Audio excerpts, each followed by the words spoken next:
Dieu a un très très très grand plan pour toi.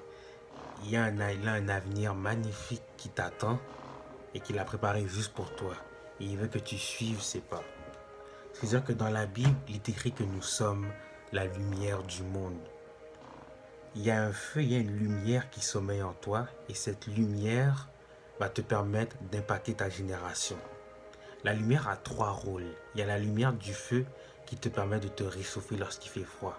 Ensuite, il y a la lumière qui te permet de voir plus clair dans l'obscurité ou lorsqu'il fait trop sombre. Puis, il y a la lumière qui te permet de retrouver ton chemin ou de te guider vers ton chemin.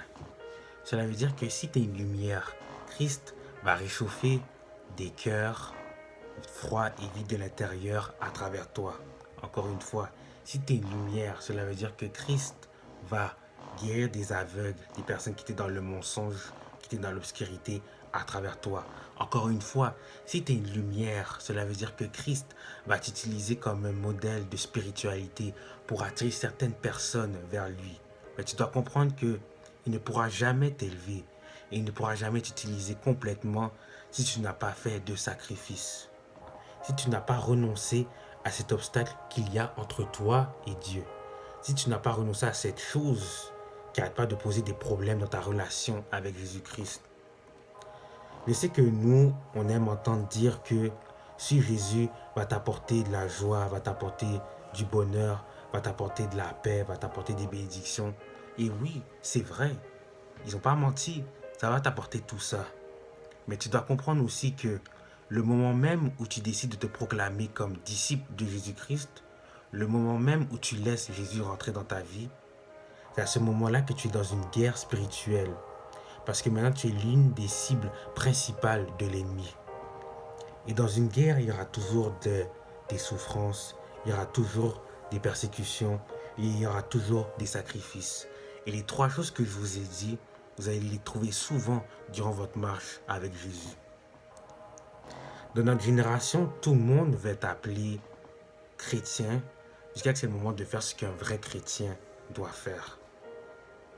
Parce que, même moi j'étais là-dedans aussi, on est prêt à acheter les bénédictions, on est prêt à acheter les avantages que Dieu peut nous donner sans même connaître le prix à payer. Et c'est pour cela que beaucoup d'entre nous restent immobiles et statiques spirituellement, car on veut rester dans notre vie chrétienne confortable. Une vie où on fait du in et du out. Une vie où on a une vie confort. On a une vie chrétienne et on a une vie mondaine et on fusionne les deux.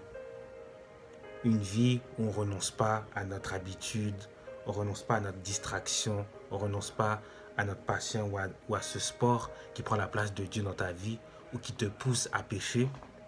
Une vie où tu ne renonces pas à ce petit ami, tu ne renonces pas à cet ex-petit ami, tu ne renonces pas à ce meilleur ami, ou tu ne renonces pas justement à cet ami qui t'éloigne du Seigneur et qui te pousse aussi à pécher. Lorsqu'Abraham a commencé le ministère de Dieu, Dieu a dit, va-t'en de ton pays, tu quitteras la maison de ton père. Cela veut dire que Abraham a renoncé à son pays natal pour commencer le ministère de Dieu. Joseph a été séparé de sa famille pendant un certain temps, pendant un long moment, pour faire le ministère de Dieu. Moïse a renoncé à ses privilèges d'Égyptien pour commencer le ministère de Dieu. Ruth a renoncé à son droit d'abandonner Noémie pour faire le ministère de Dieu. L'apôtre Pierre a renoncé à son métier de pêcheur pour faire le ministère de Dieu. Matthieu a renoncé à son métier de collecteur d'impôts pour faire le ministère de Dieu.